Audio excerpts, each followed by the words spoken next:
ညီတဲ့လောကမှာကောင်းတဲ့လူနဲ့ပဲပေါင်းပေါင်းမကောင်းတဲ့လူနဲ့ပဲပေါင်းပေါင်းအဲ့ဒီကိုပေါင်းတဲ့ပုဂ္ဂိုလ်ရဲ့အကြိုက်ကိုတစ်ခါမဟုတ်တစ်ခါတော့လိုက်ရတာပဲတဲ့ဒါလေးစဉ်းစားကြည့်တော့စဉ်းစားကြည့်တော့တခါကြီးမိုင်းမြ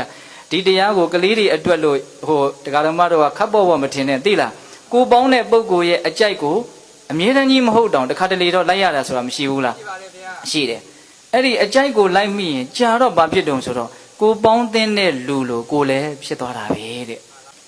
မကောင်းတဲ့လူမိုက်ကိုမပေါင်းရဘူးကောင်းမြတ်တဲ့ပညာရှိသူတော်ကောင်းကိုပေါင်းရမယ်ဒီမင်္ဂလာတရားနှစ်ပါးအခြေခံစပြောမြတ်စွာဘုရားဟောတယ်နော်ဘာကြောင့်ဟောတယ်လဲစောစောကလည်းနည်းနည်းပြောခဲ့တယ်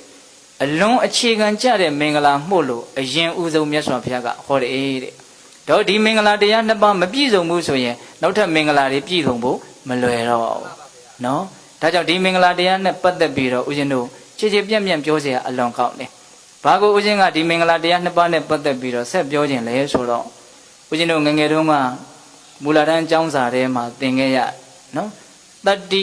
ဂုံဘဇတ်ဆိုတာရှိတယ်နော်လူငယ်တွေလည်းသိကြမှာပါလူကြီးတွေလည်းသိကြမှာပါသိပြီးသားဆိုပြီးမလို့အလွန်ကောင်းမြတ်တဲ့အတွက်ကြောင့်ပြောရမှာပဲဟုတ်ရလားကြီးညီနောင်ဆိုတာကြားဘူးပြီမို့လားနော်အေးဦးဇင်းတို့တခုသော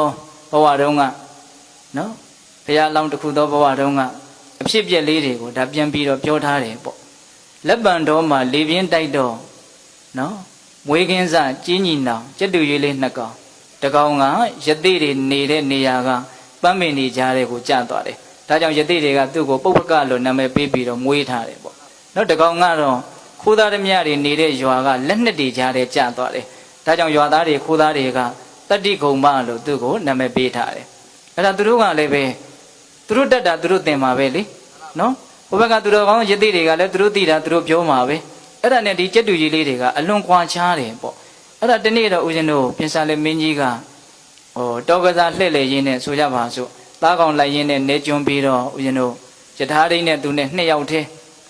အဲ့ဒီခိုးသားတွေရှိတဲ့ရွာနာကကြောက်ထဲမှာရေတောက်ရေချိုးပြီးတော့အရေးကောင်းကောင်းတစ်ပင်မှာအိတ်နော်အဲ့ဒီနာခိုးသားရွာလို့လည်းသူကမသိအဲ့ဒီလိုအိတ်နေတော့ကျက်တူကြီးကအော်တယ်တဲ့အဲ့ဒီတတိခုံမကဘလို့အော်လဲဆိုတော့ဒီကရှင်မင်းလာတယ်ရှင်မင်းလာတယ်ဆိုတာကိုသိတော့ခိုးသားတွေကအကုန်လုံးတောထဲကိုဝင်ပြီးတော့ရှောင်ကြတာရှင်မင်းဆိုတာအန်ရရှိတယ်သူတို့သွားပြီးတော့မထီဘူးသူတို့အဲ့လောက်တော့လိမ်မာပန်းနေတယ်အဲ့တော့ရွာထဲမှာကအဆောင်နဲ့ဒီကျက်တူကြီးလေးဒီလူတယောက်နဲ့ကျက်တူကြီးတစ်ကောင်ပဲကြံတယ်အဲ့ဒါကျက်တူကြီးကအဆောင်ကိုဗာပြောလဲဆိုတော့ပြင်စာလေမင်းကြီးအိတ်နေတယ်တဲ့သူ့ကိုတတ်ပြီးတော့လက်ဝတ်လက်စားတွေယူပြီးတော့အဲ့ဒီအလောင်းကိုတိရွက်နဲ့ဖုံးထားလိုက်လို့ပြောတယ်တဲ့ကျက်တူကြီးကဟုတ်လားအဲ့လိုပြောတော့အဆောင်ကမလုံနဲ့အဲ့ဒါအန်ရရှိတယ်အဲ့ဒါရှင်ဘရဲ့